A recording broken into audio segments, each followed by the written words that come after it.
Great day. Thanks for inviting us down here. Senator Nelson, to you, there is some discussion about the fact that America isn't the only one aiming for the South Pole right now. Potentially, you've got the Chinese also targeting the South Pole and maybe even the Russians. Can you give us a sense of what is in play here in terms of the geostrategic issue and needing to get to the South Pole? And is this a competition to see who gets there first and who would have access to that frozen ice, to the water? We're in a space race with China. You see the actions of the Chinese government on Earth. They go out and claim some international islands in the South China Sea, and then they claim them as theirs and build military runways on them. It's called the Spratly Islands. So we want to make sure that the ideals of the Artemis Accords, which now have 28 countries have signed, and there will be others that will be shortly following, those ideals that we have the peaceful and cooperative uses of space together internationally. That's basically the framework of the Artemis Accords. So naturally, I don't want China to get to the South Pole first with humans and then say, this is ours, stay out, like they've done with the Spratly Islands.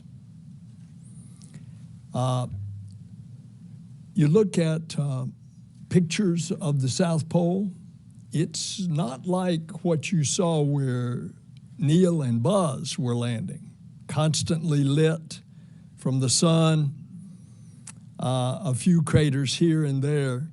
The South Pole of the moon is pockmarked with deep craters.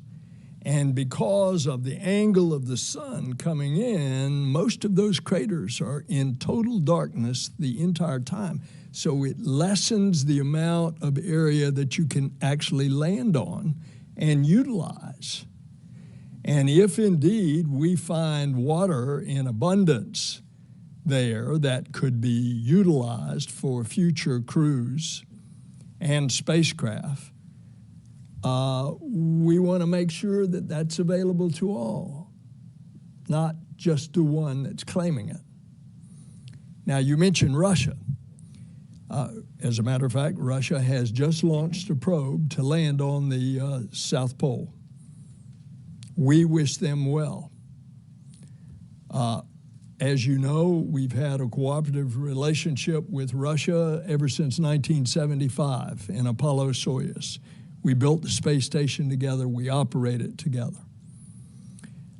But I don't think that a lot of people at this point would say that Russia is actually ready to be landing cosmonauts on the moon in the time frame that we're talking about going to the moon, or that possibly China would be.